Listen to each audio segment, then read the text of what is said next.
This Father's Day, Lowe's celebrates dads who get things done. Bike tune-ups to engine overhauls, those dads need a tool like Craftsman. And now, Craftsman is at home at Lowe's. Found in garages and toolboxes across the country, Craftsman's the tool weekend warriors and pros alike rely on. If your dad's one of those guys, give him Craftsman this Father's Day for a memory and a tool he'll hold on to for a lifetime. The perfect Father's Day gift of Craftsman starts with Lowe's. As a business owner, do you ever wonder if your business ever closes early when you aren't there? Or if it opened on time this morning? Stop wondering. With smarter business security powered by Alarm.com, get alerts sent directly to your phone when your business opens and closes. An all-in-one service that helps you understand who's coming and going in one store or across all your store locations. Know everything that's happening at your business with smarter business security powered by Alarm.com. See how by visiting alarm.com/business today. It's that 9 to 5 time to feel alive. This is Banned From Ringside. Tonight's on the Banned From Ringside podcast, the best wrestling match in the history of professional wrestling. Probably Jericho versus Naito, the rest of Dominion, the Money in the Bank predictions, and a whole bunch more tonight's on the Banned From Ringside podcast.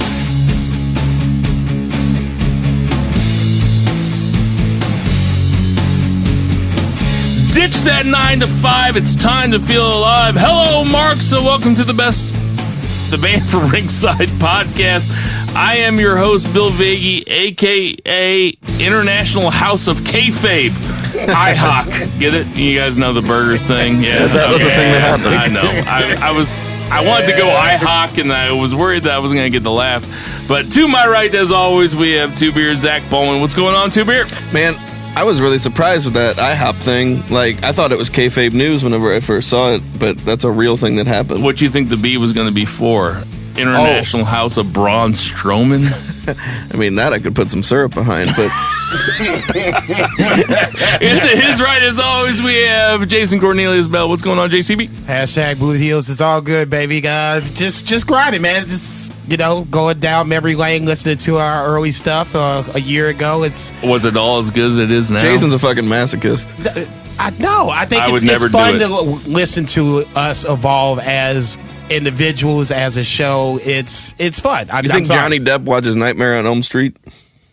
Maybe 21 Jump Street. Was he in Nightmare on Elm Street? That was his very first movie. He gets murdered in the bed at the beginning.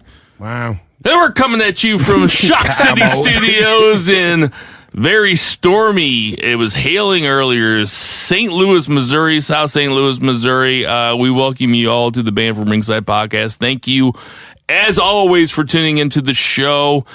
We appreciate you guys listening. We appreciate you guys telling friends to listen to us, checking us out on Twitter and on Facebook. You can find us at BFR Zach, BFR JCB, BFR Bill, BFR Pod, Banned From Ringside on Facebook, and the Friends of BFR on Facebook. Tell your friends if they're into wrestling, even if they're not into wrestling, if they like hearing three dudes fuck around and make inappropriate jokes for an hour, just tell them that we're the real deal.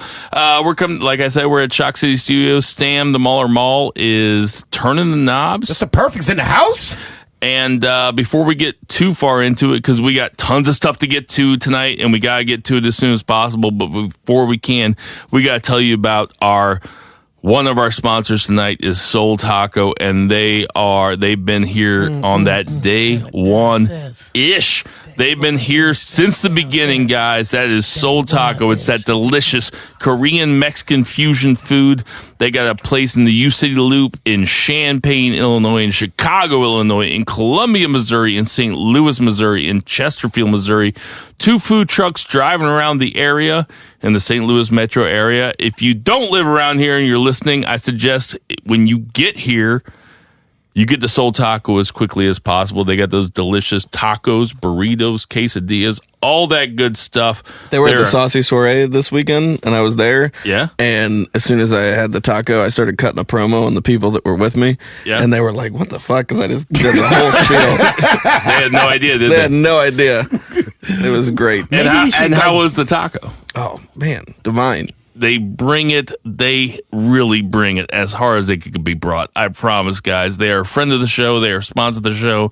When you go get yourself some Soul Taco, tell them the Banned From Ringside sent you. And without further ado, we're gonna do the Japanese wrestling promotion for the first half of the show, and it's called the New Japan Pro Wrestling. Yeah, it's Japanese though, right? Oh, Jesus, get this shit started. It's a New Japan. Thank you. I know what New Japan. I know what IGPW means. I know all that shit. We're gonna do that for the first half. We're gonna do the American stuff for the second half. Without, did I miss it? Yes. What did I say wrong? It's IWGP. There you go. I knew that shit. Fuck you guys. We're starting later tonight, which means I had one more glass of wine. Yeah, buddy. Let's get to our 3 count. JCB, what's the 1 count? 1 count, we're going to start with what everybody in the wrestling world is probably already talked about, haven't talked about, are going to talk about, depending on what podcast you listen to. We're going to go back to the main event of Dominion. Best 2 out of 3 falls, no time limit. Okada versus Omega, part 4. 64 minutes, 50 seconds. So I missed the over-under from last week. It doesn't matter. It was 69 without the rest. 2 minutes for in between. Yeah. Okay, so either way, it's 70 minutes, however you want to call it. I think you got to count the rests. Okay, then still under 70, 69 and a half. 69. Okay. Nice. Too many jokes there. Ultimately, you had an amazing 2 out of 3 falls match.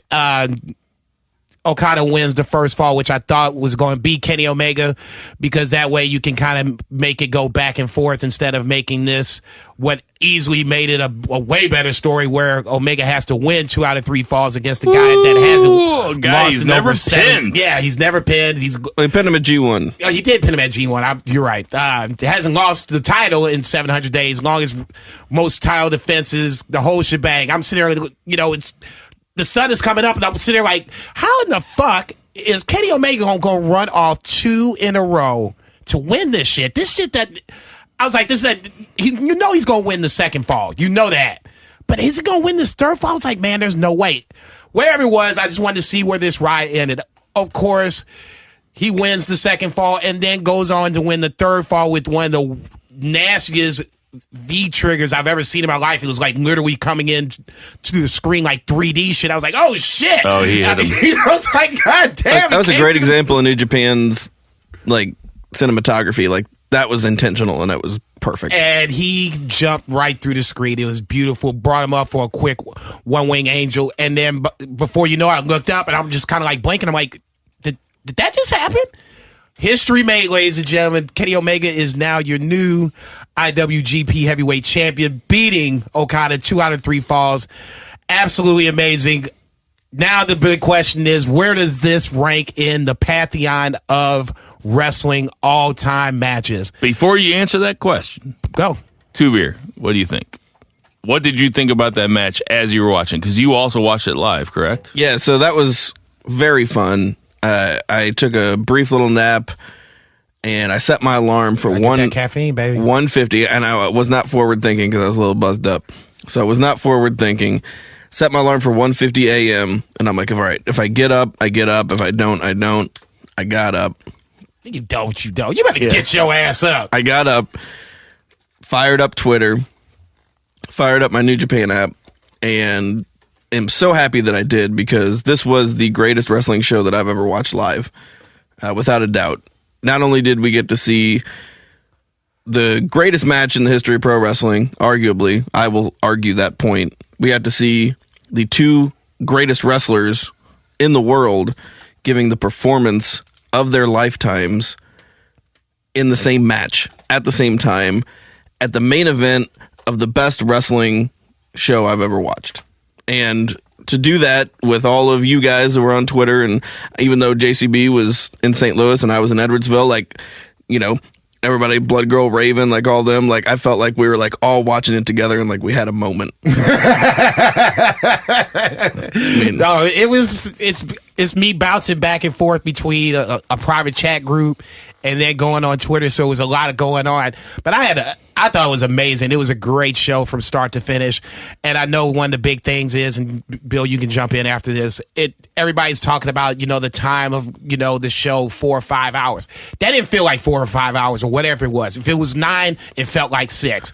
As soon as one match ended, another one began. There was no, let's pay the commercial bills. There's no, great promos that WWE does. They do great promos. They do great production. There's just a couple good video packages beforehand. Yeah, but outside of that, we left one match and we started on the next. Go ahead. I would say that it's inarguably the greatest match of all time because it was the culmination of a 18-month story, of which all 3 of us have watched all 4 matches. I mean, I would say that they're the 2 best wrestlers in the world right now at the top of their game. And can you imagine the pressure that was on them to create a match that would build on? Now, we'll get to this a little bit later, but Kenny Omega versus Okada 1 was January 4th, 2017. So we're going, then there was 1, then 2 was the draw, then 3 Okada won, and then 4 we have this, right? And the match Omega won 3. Sorry, Omega won 3, but it kind of fucks me up because they both start with O, so right. I do it all the time. Yeah, so gotta be careful. Endo's A. But to have this match have shades of all those other matches throughout, and then at the end, when neither one of them can barely stand up, and they're both throwing weak punches at each other, like, it's the height of storytelling. I think it's the height of wrestling as an art form. I say that without irony. Like if you're going to tell a long story, like, this is Rocky in real life. This is Rocky without a movie. Right. And the match was almost as long as a movie anyway. Right. And it just was this one. Just this one. I know. And 2 lasted an hour. 3 was almost 30 minutes, and 1 was long. It was 40-something minutes. Yeah, 40-something minutes. So, to me, this is the height of the art form. And this is the way, like, it's like Tony Hawk had to do a 1080 before I don't know if Tony Hawk did. He did 900. Right. But somebody else had to do it before somebody else could go after it. I'm not saying that I'm not saying that there weren't matches before that were the best at their time for what they could do, but I'm saying for what wrestling is right now, this is the best possible match that could have happened. It's the best thing that could have happened, and it did happen. And it did happen, and they both, there were no botches, there were no slow points. They told an entire story through 64 or 69 minutes or whatever it was. They were throwing drop kicks after the 60-minute mark. Throwing full drop kicks. I saw people on Twitter saying they were crying at the end of it. I wasn't crying. I did exclaim a few times. Like, I had literal tears in my eyes whenever that ending happened. You cried? I had tears in my eyes. I was so just emotional over the entire thing, having followed it this whole time, and just to see and experience it. And it wasn't necessarily because I wanted Omega to win. It was just relief. Like, all that tension that was built up over the past almost 2 years, and that relief that, like, this is what we're going towards, like, and just the excitement. No, I agree with that. I wasn't crying I wouldn't say by any means. I was laughing. I laugh when stuff's really cool. Like, when something's like so awesome, I can't even believe it. Like, I laughed a bunch of times. I was like, oh my God. If I was at home, I'd have marked out so much more. I mean, I was at Tinder's house. I mean, I didn't want to wake up the whole neighborhood, but ultimately, I will say this. It was a great 2-year journey, give or take. You couldn't have scripted it any better. Is it the best match of all time? I'm going to respectfully say no, because I can always come up with something at a different point in my life that was just as good, made me feel as good. To me, it's not. It's about the feeling that I had after the match, or the feelings that I have during the match. Is there tension in this match? And there's always another match that I can come up with that equals what I felt that morning. That being said, I'll take it this far. Is it the best 2 out of 3 falls match I've ever seen? Yes. That I can say. Is it the best match of all time? I can't say that. Well, let's break down the falls real quick because I think it's worth doing. You mentioned it a second ago. So first fall, they go more than 30 minutes before the first fall happens, which we talked about WWE just doing that like one fall in 30 seconds. Yeah, like so bullshit. it's the worst thing in WWE when they have a 2 out of 3 falls match because the first fall always happens in 1 to 5 minutes. Yeah, and it's garbage. And 2 out of 3 falls is dangerous anyway because you're going to lack some investment from the crowd initially, but there was never any lack of investment. These guys went on more than 30 minutes, and Okada just wins with like a very Bret Hart kind of style roll up. Yeah, it was like it was very Bulldog-ish. Davey Boy Smith, Bret Hart, like SummerSlam exactly what I thought. '92. Yeah. It was not with the Rainmaker. It was not with the Tombstone. So like, not only are they calling back to their own matches, which is worth noting as well, they're calling back to like some like wrestling history. Like that was cool. Yeah. So that happens. Second fall, you're just wondering like, oh my God, is Omega going to do it? It was the best possible way to do it because now Omega has to beat the guy that he's only ever beat once, and no one's beaten in almost 2 years, 2 times in a row. And he gets him with a one-wing angel, which has never been kicked out of by anybody. Thank you, John Lemonade, for setting me straight on Facebook. I just thought that Okada had never kicked out of the one wing angel. Most protected finisher in history. Yes, and that is good. I have no problem with it. And then we got to see this blitzkrieg of like that happened like 20 minutes later. So then we get this blitzkrieg of back and forth. Unbelievable. And these guys are just so exhausted. We get callbacks to their previous matches. You mentioned the spot where we had at the Dominion draw, my favorite spot of that match, which was until this match, my favorite match of all time, where Omega is so exhausted, he falls to his knees and Okada misses him with the Rainmaker. Yeah, you love that spot. Oh, I loved it. So we get a callback to that where this time Okada is so exhausted he can't even hit him with the Rainmaker. And he's the one that's exhausted. And we get that devastating V-trigger. Then we get this snap one-wing angel that we've never seen. Omega's never busted out this snap one-wing angel. And I mean, just fucking crazy. It looked dangerous too. Oh man, yeah, absolutely. So, I mean, hands down, I know Bill's, wondering what our second favorite match is. But I do want to say this match would not be what it is, not without these two guys, definitely, but not without the booking of Gato and the it's New incredible. Japan guys.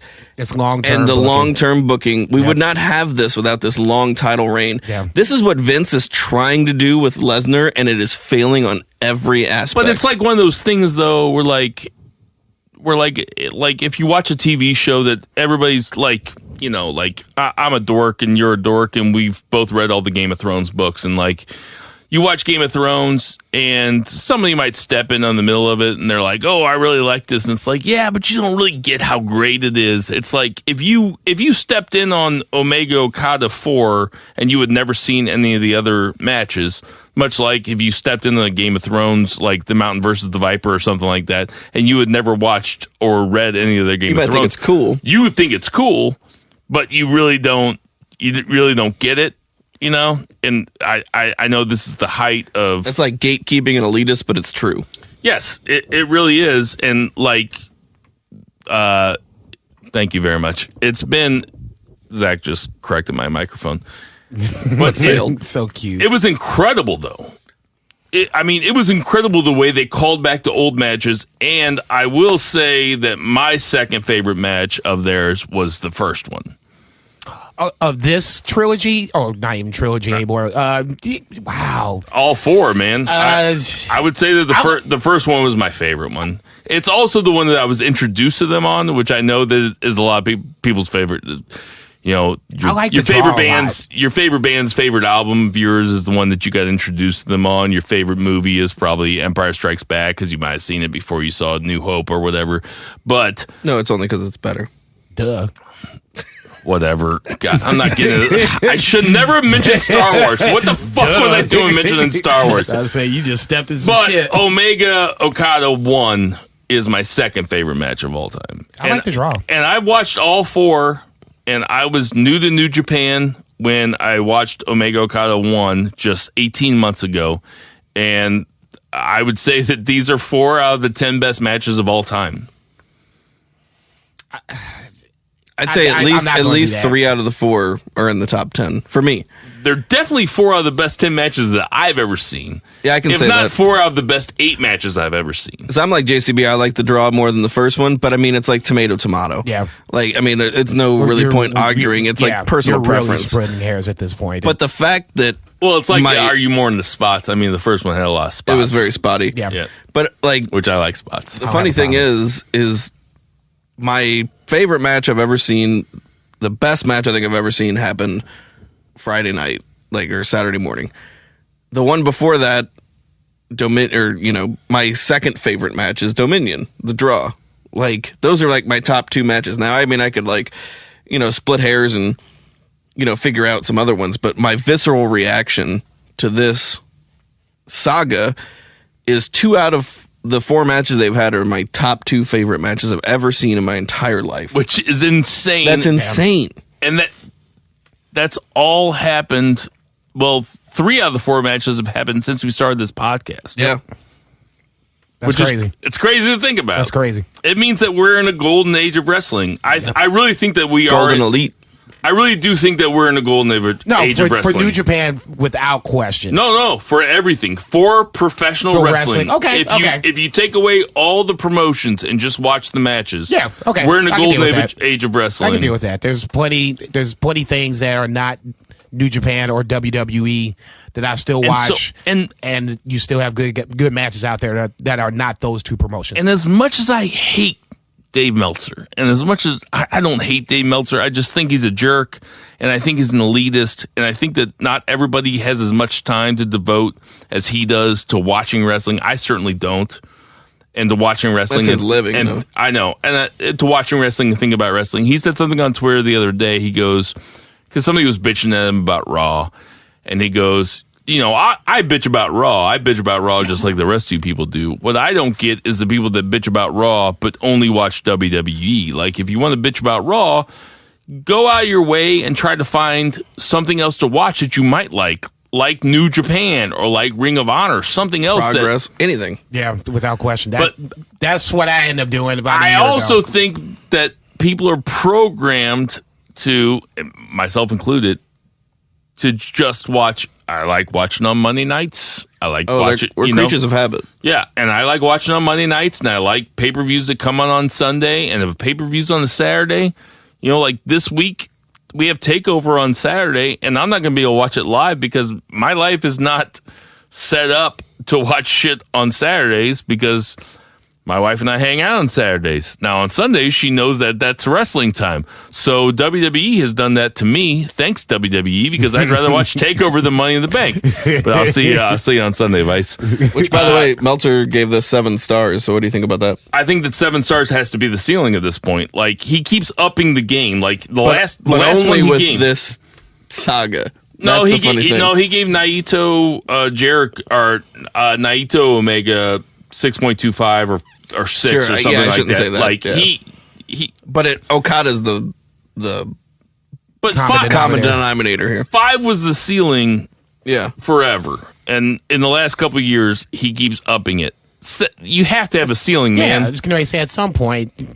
I know 7 has to be the ceiling. So 5 should be the ceiling. I mean, why does 7 have to be the ceiling? 5 should be more than enough. It's like the dunk competition when the dudes, there's a dunk in the first round, and Hakeem Olajuwon and Patrick Ewing stand up there, and they hold up 10s, and it's like, you guys haven't even seen the good ones yet, and you guys are already holding up 10s. It's the same fucking thing with Meltzer. The new baseline is 7. And he did it to himself. But, I mean, if you actually care about the ratings. That's the thing, is people get so worked up over it. You don't have to care about it. It's all subjective. That's his opinion. Well, I only care about it when I'm sitting in this room.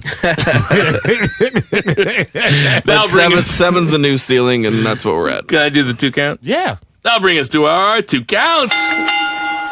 2 beer, what you got? 2 count. I guess we're just taking a step back, and we're talking about Naito and Jericho. Yeah. Which might not. I mean, like, we could go either way here. So I mean, we could talk about Hiromu and Ospreay.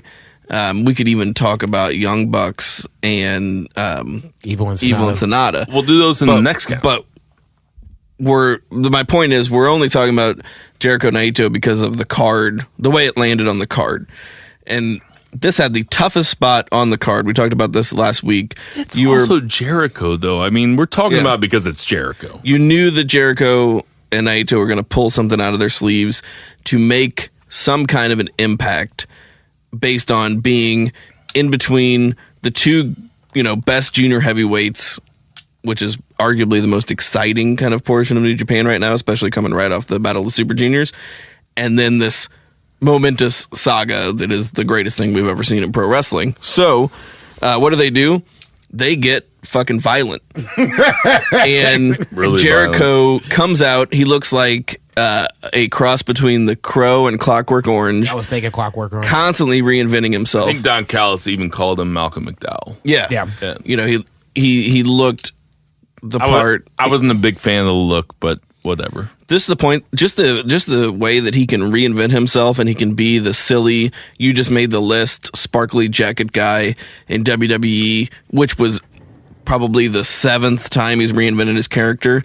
And then he can come over to Japan and be this uber violent, and instead of saying you just made the list, just calling everybody a fuck face. No shit. And then come out with this face paint and brutalize Hiromu, powerbomb him through a table, tear open his fucking eye. It looks so bad.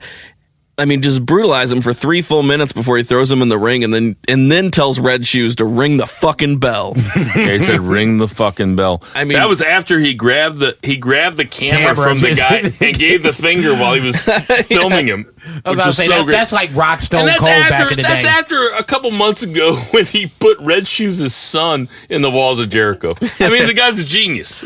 He's a genius. So good. And I mean, these guys just had a brutal match. I will say the fatter he gets, the more concave his chest is. I know, Stop. but he's still got a 6-pack. Let that man live. I mean, he's got a little belly. He's got a little belly. Got a little belly. He dude. tweeted just the other day because people were making fun of him because of his belly, and he tweeted his 6-pack. Like, I mean, that's Photoshop, dude. I watched him wrestle Naito. We're getting bogged down the wrong stuff. Anyway, he's in great shape for his age. Yeah, for his age. Dude, he's on tour for like half the year. I mean, what do you want from him? He's a literal rock star. Yeah. I mean, this is what you're going to get from Chris Jericho at this point. This is not the Chris Jericho. I'm just happy he's not dead. Yeah. I'm surprised he didn't use a Vader bomb. Oh, now, see, you act like he blew up to like 300. I mean, come on. Here's the real thing. He goes over Naito. Here's what we really need to talk about. He goes over Naito, and the number 2 belt in New Japan, the IWGP Intercontinental Championship. He's now a 10-time Intercontinental Champion if you want to combine him and WWE.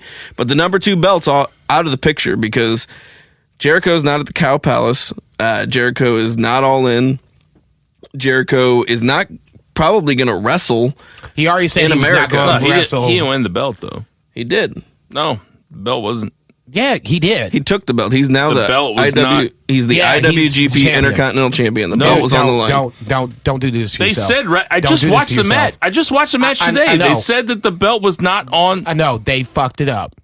He is the champ. So they fucked it up? They fucked it up. Yeah. They said it. I remember them saying it because I was awake and I was like, "What? That doesn't even make sense. So why are we having this all hyped he started up beating about him it?" with the So belt. he does have the belt? He because is the champion. I He's the watched champ. it today, and No. Don Callis said he didn't have the belt. No, Yeah, he but is that the was champion. that was a total. Yeah, I don't know if they Got fucked some it wires up. crossed Yeah. or whatever, but Don't. I was going to That's say a don't. bad fuck. That's a bad fuck up then, because they said it was a I was gonna non-title. say. They said it was a 9-title. Don Callis said it was a non-title They match. made Yeah. the mistake. Okay. So just So don't. you're not blaming me. No, I'm it's not trying your fault. I'm saying, don't argue this one because you're wrong. But I watched the backstage commentary after the fact. Jericho had the belt on his shoulder. yeah, because Done I deal. was Well, that's so a really high. bad I was so fuck up high then. afterwards, and I wasn't actually high. I wish I was high, but I was so high on adrenaline that I watched all the fucking backstage stuff afterwards because I couldn't go to sleep.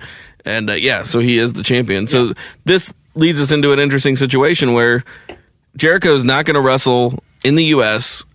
as the IWGP Intercontinental Champion because he's still a Vince guy and he still respects WWE. And this is what he said. And granted, Jericho is always misdirecting. But the next pay-per-view, New Japan, he's scheduled to tour with Fozzy.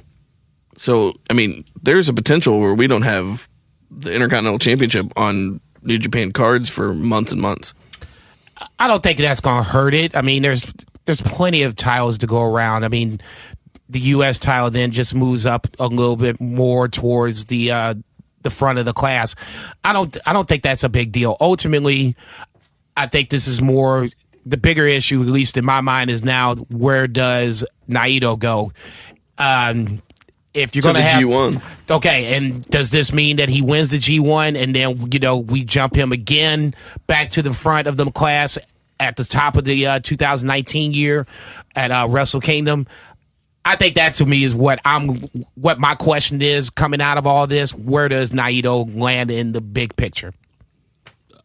I think that my favorite thing coming out of that match was that Jericho was having so much fun as being a pure heel, man. He was having so much fun just being cut loose, just working the crowd, not giving a fuck, having fun with beating up Naito, who's wearing an all-white suit and unbuttoning the suit before he lands a bunch of forearms into his face. My boy is looking clean. You fucking up his suit. And I think we don't have all that much time to talk about it, but I think just to put a little germ into everybody's heads, like we have to start thinking about Jericho as being one of the best of all time, if not the best of all time. Like he's reinvented himself so many times, and I know it's always said, but now he's in New Japan, getting over with a totally different culture. Getting over with a totally different culture that he hasn't been with since 1997, with the best in the world, Omega, and Naito, who's one of the 5 best in the world. And I think that's something really interesting that we should start thinking about. We have to get to our 3 count.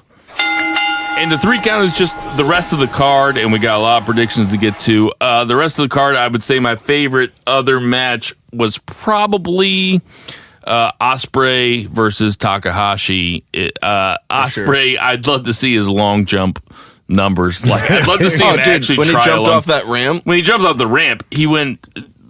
He must have sprinted like easily 20 feet, though. I mean, he easily went 20 feet. I know you're going down off the ramp, but like, it didn't seem to bother him that much to do that. You know, like he went flying. Other favorite matches off that Dominion card? Yeah, I mean, I love that. Those guys are both great. Great. The Young Bucks match was especially good, and I thought it showed really great storytelling. And choreography. I mean, like, choreography might sound like a dirty word when you're talking about wrestling, but man, like, there were times when one young buck would fall off the turnbuckle, and then another guy would and Sonata would come up and try to kick somebody, and then Matt Jackson would come up and elbow the other guy in the back of the head. Like, just perfect. It was beautifully choreographed. And I mean, those guys are great. And they're doing it on the fly. Right. Yeah. And what's up, Hamilton? I mean, let that man live. I'm not the kind of guy that would say that the Young Bucks can't sell. I would say that they don't sell a lot, and that's kind of part of their shtick. But they showed in this match that they can sell. Matt's back has been Matt's jacked back's up been fucked up for months. And watching Nick, 30 super kicks in a match is kind of cool. Yeah, and Nick sold the ankle like this whole time, and that was super fun. And like we said last week, if you're going international, you go with the Young Bucks as your heavyweight champion. So the one I would even say down match, and I wouldn't say quote unquote down, Bullet Club versus the Legends, where you had Cody, Hangman Page, Marty Scurll, but it was still a fun match. Okay.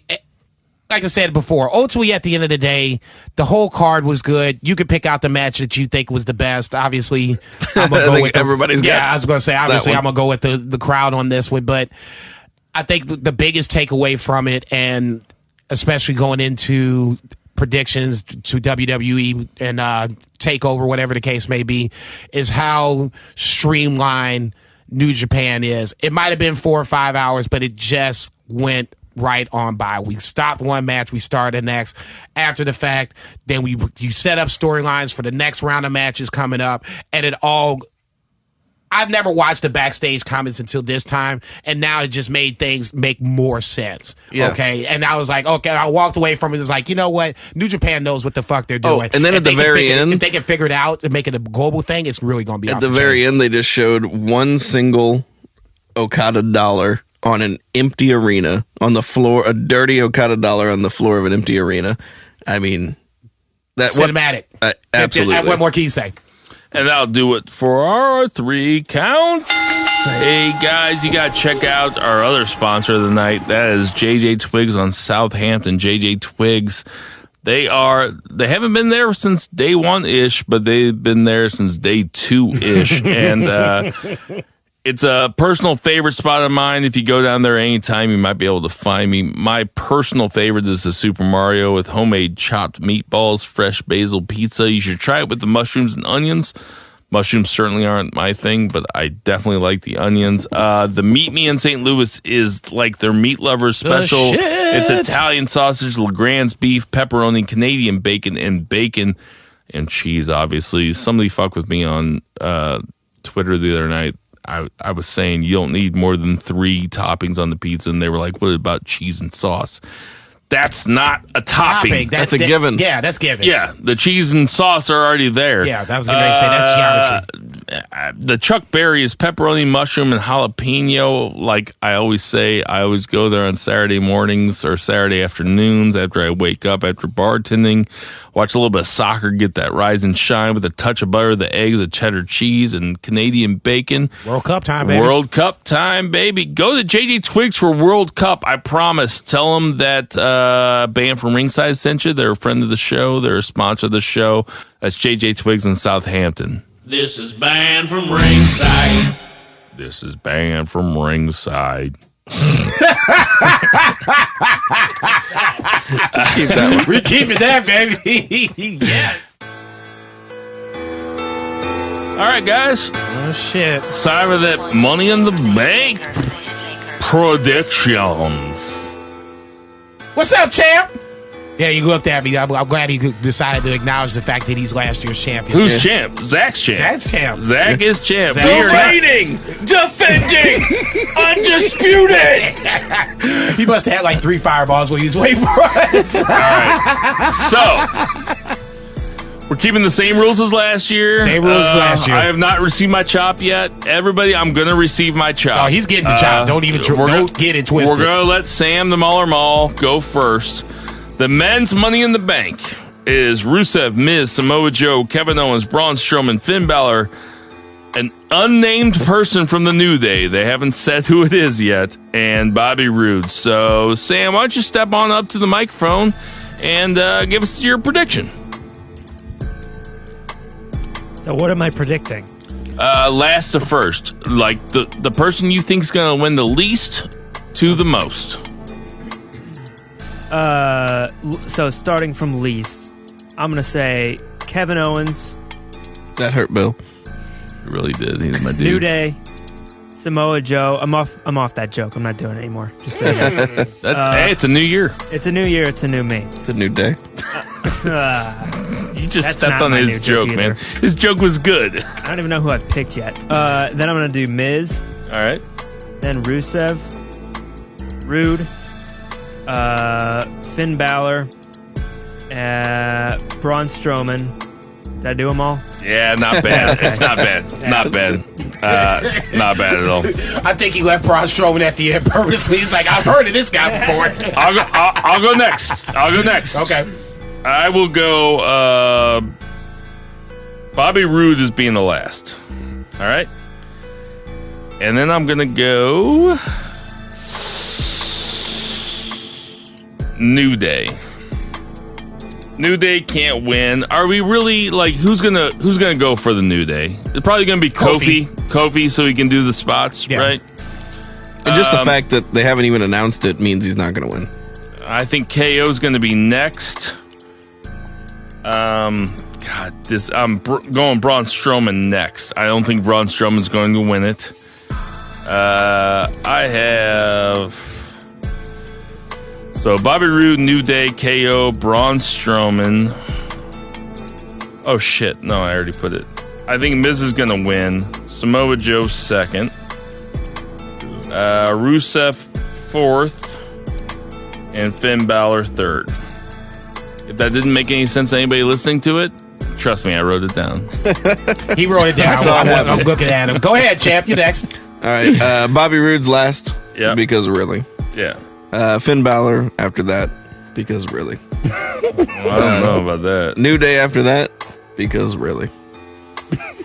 Rusev, because they're not going to put him over. He's already over. Braun anywhere in the top 4. Braun Strowman. There's never been a big guy to win it. He doesn't need it. It's never happened. Yeah, he doesn't need it. I wish I would have put him last. Samoa Joe, ultimate opportunist. He's in my top 3 because of that. New haircut too. New haircut. Only problem is he has not been healthy, and I don't see them putting it on him, worrying about his health. Oh, I forgot to bring up the one count about Baron Corbin's got a haircut. Oh, we can talk about that in a second. Next is KO. He's the one that I really want to win. My dog. I think Miz is going to do it, partially because he won in 2010, and he is a much better talent than he was in 2010. And I think he deserves a nice little run with the WWE title. He'd look good with it. He would look good, and he would play the part better than... I mean, AJ's a talent, but he would play the part of champion, and he would put that title back over for whoever took it from him. Yeah, we're not... Okay. JCB? Least to most. We're going to go Bobby Roode as least. I'll go Braun Strowman after that. Give me Finn Balor. Any of the New Day. Don't give a fuck who it is at that point. Racist. Shit. Your New Day shirt's in the car. You shouldn't be saying anything. You're going to be wearing that tomorrow night. I have a New Day shirt in the car? Yep. Why didn't you give it to me when you came over to my house? Pancake power, baby. I was going to say, I want you in front of it. I'll pick the most ridiculous New Day shirt that you're going to wear tomorrow night at Jack Patrick's. We're taking a picture. We're going to put it on fucking Facebook. I got to wear it tomorrow at work? Yep, you damn right. Jack Patrick's. Not a sponsor. Where did I leave off? New Day. Rusev should be next. Then from that point, I should have 3 open spots. Yeah, you got Braun, Joe, Miz. I thought you already said Braun. All right, so all... Did you already say Braun? Yeah, you already said Braun. Okay, hang on. You had Braun at 7th. Yeah. Okay, then I didn't say KO then, did I? No. Take KO out, put KO into the Braun spot at the 3 spot. All right, that's fair. All right, so now we're going to go to the women's Money in the Bank match. You're up again, Sam. It's a good order. Sam, everything else you can just give me a 1 or a 2. This is the only time you got to talk. Me and you don't matter. I just always feel like Sam doesn't want talking to the mic. He just wants to Instagram all night. Tough shit. Just get paid for Instagramming. I want him to talk because it makes him uncomfortable. It doesn't make No, him. it doesn't. He's more comfortable on the mic than you are. I'm going to shit on all these people. I'll put Ember Moon last because she sounds like an anime character. Yes. Damn. Coming out hot. Then Lana. He's doing so good. Lana. Yeah. Lana. Only one name. Yeah, sure. Mom. Then Mom. Becky Lynch. Yep. Sasha Banks. Yep. Natalia. Is that really how you spell her name? Natayla? Yep. Natayla. I'm calling her Natayla. Then Charlotte Flair. And then Becky Lynch. You already said Becky Lynch. Then Alexa Bliss. Okay. So you got one more. Naomi. You left out Naomi. Nah, I don't. Nah, scoot her down some. So who am I replacing her with? Just move her down like 3 spots. To Natty? Yeah. And you want Natty to go 1? No, I meant just like take Naomi. Because I forgot. I left her out. Okay, so you're putting Alexa... Yeah, just slide her in there. It doesn't really matter. Yeah, this is not a computer, man. I'm writing in pen. All right. Delete the cell. times. Merge cell. Get with the time. Did he say get with the time? Yeah, he said get with the time. Fuck him.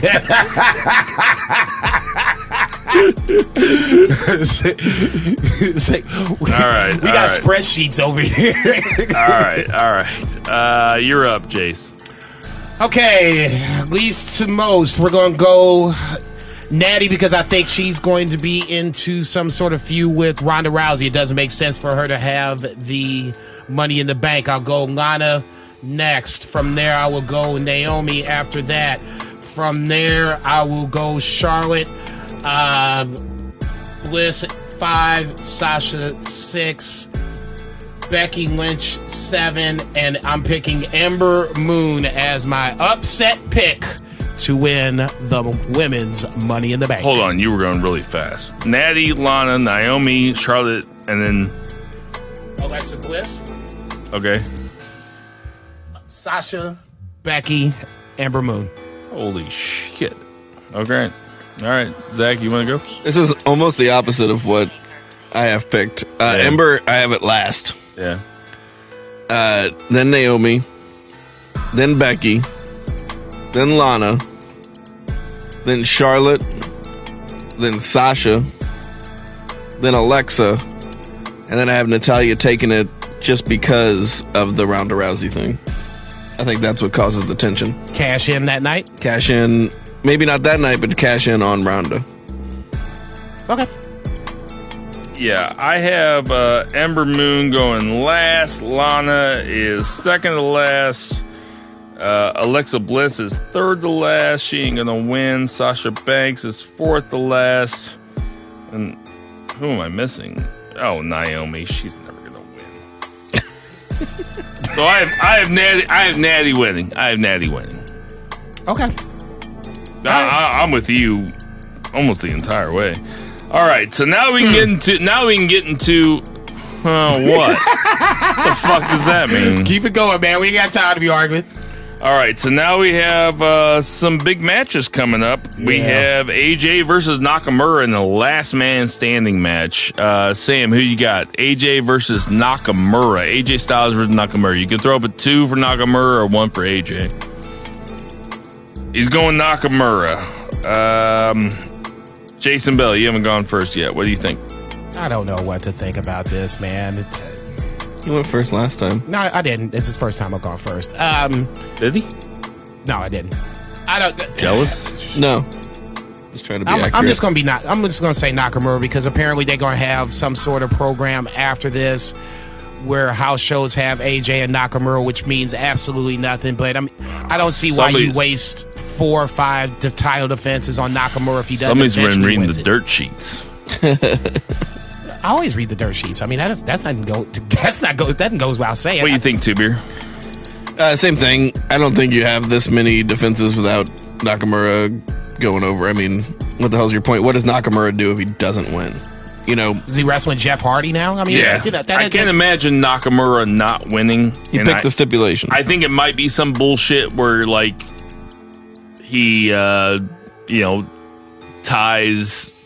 AJ Styles' feet to the just do ring post or some shit like where but I think it's going to be. I think it's time for Nakamura to win. Correct? Yes. I mean, we're ready for a Nakamura championship run. Yes. They fought 3 times. Apparently, they fought 5 times, 4 for the title, some nonsense like that. I mean, it's way too much. Now, a year ago, this is what I've learned in a year of doing the podcast. A year ago, I would have said AJ just to make it exciting, but now I'm just taking what I think is going to happen. Yeah, I was about to say safe. Because I don't want to take 2 chops. Safe bet, homie.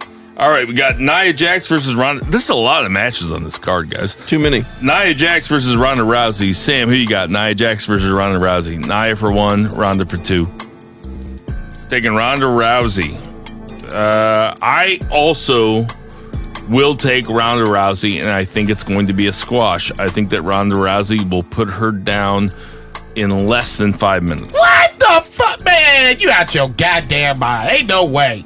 I think the exact same thing because what the fuck are you two drinking? There's so many matches. There's so many matches, and also this is a perfect opportunity to have a short match, play to Ronda's strengths, and also to mirror her UFC beginning where she won with an armbar the first 5 or 6 matches she ever had. That's my dude. I mean, she won with an armbar. She has the world record for UFC. Hey, put your money where your mouth is. Take Nia Jax. You know, for 30 seconds, that almost worked until I realized you're trying to Jedi mind trick me. I do the Jedi mind tricks. You don't do that. Okay, nice try. I'm an adult. I don't talk about Star Wars. I have a podcast about professional wrestling. What are you taking? can't. Take Nia Jax. I really do. I really want to so bad. I'm not going to be that stupid. Even though Ronda Rousey, You can't take a chop. I sure can't. I say even Ronda Rousey won the night before, not the night before on Raw. That usually dictates what happens on Sunday. I'm going to stick with everybody else. I'll make it unanimous. Ronda Rousey wins on Sunday. All right, now we got to start hurrying up. Carmella versus Asuka. Oh, Jesus Christ. Carmella versus Asuka. There you go. 1 for Carmella, 2 for Asuka. And just a heads up, it's rumored that James Ellsworth is going to be at this show. Sam's taking Carmella. Who are you taking? I'm going to take Asuka. She gained nothing by her loss at JCB? WrestleMania. She's got to... I'm going to roll with Mr. Perfect on this one. I got on Carmella. I'm taking Asuka. Interesting split. You can't keep it all for too much longer. Roman Reigns versus Jinder Mahal. 1 or 2?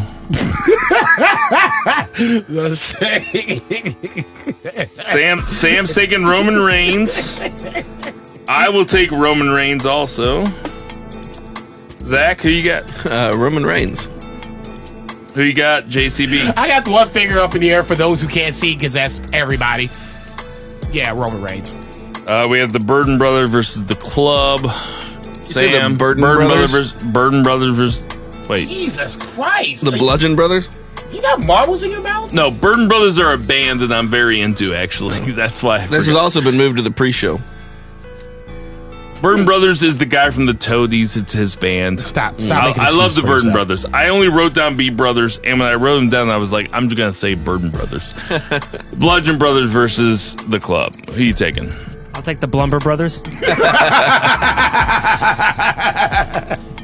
I can't believe Sam would make fun of me like that. And he took the mic, too. He was like you could tell he was excited. He was ready to make fun of me. Right? I know. That was good. Go ahead, champ. I got the Bluster Boys. Oh, my God. I wish it was the Good Brothers, but it's not. I'm taking the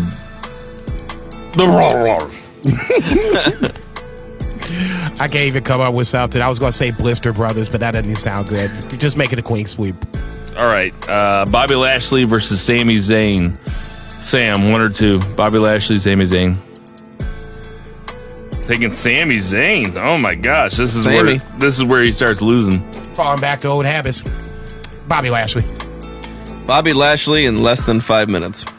Damn, it's a 4-hour show. I fucking hope it's not. I would say 4 minutes is, or 5 minutes is. I'm just not saying it's not more than enough time. It's going to be a squash. Okay. All right, so the last 2 ones are interesting. We have Seth Rollins versus Elias. Sam, who you got? Seth Rollins or Elias? Seth Rollins. Zach, who you got? Seth Rollins or Elias? No way Rollins jobs. He is the pinnacle of WWE right now. No way he jobs? No way jobs, even though I like Elias a lot. If anything, it's a dirty finish. If Elias doesn't job, it's going to be a dirty finish, so I'm going with Rollins. JCB. I'm not going to say there's no way he jobs because at some point Roman Reigns has to become the champion. This is Brock Lesnar has got to go to UFC, so this could be an opportunity to set up a Seth Rollins Roman Reigns match. I wouldn't be surprised if the job happens here. I'm not going to put my money where my mouth is on this one. Remember, if there's a DQ, it's whoever walks out retaining. And that's kind of more of the reason why I'm leaning towards Seth Rollins on this one. Yeah, this is where last year's Bill would have said, I'm going with Elias, but I'm going to go with Seth Rollins just because I don't think this is the first time they're going to wrestle. I don't think somehow you have to extend this feud. I will say, though, that this feud has been one of the best build-ups going in the Money in the Bank that there's been. Especially because every other build-up is garbage. Yeah, but this build-up's been pretty good. I mean, It's like saying I'd rather eat like off of someone's plate instead of eating out of the bus tub. No, it's not that bad. It's not that bad. It's that bad. Elias There's not a single build on this card that is any good. Not a single one. Elias saying that he... I know you're looking I'm looking at the card. You're looking at Instagram. I'm trying to see if I'm wrong. I'm just looking at the card, and it's all garbage. I'm telling you that Elias saying that he received this guitar from John Mayer. There can't be a much better famous person that he could have lied to white about. people. Yeah. To white people, saying he received them from John Mayer. He's from R&B and hip hop. I'm like, John Mayer is not hip hop. Oh, that's cultural appropriation to the max. Nah, I've lost control. Sam, Daniel Bryan versus Cass. Who you got? Daniel Bryan 1, Cass 2. He's taking Daniel Bryan. Oh my God! All right, who you taking, JCB? Daniel Bryan or Cass? I gotta pick an upset at some point, and this is gonna be the upset pick. I gotta pick Cass. It doesn't make sense for us to go down this road. Cass has got to get some sort of win out of this. I mean, Daniel Bryan's gonna win the war. I think they really Cass should win. I think they really sold the leg injury the other night, Tuesday night. So I think that Cass wins this.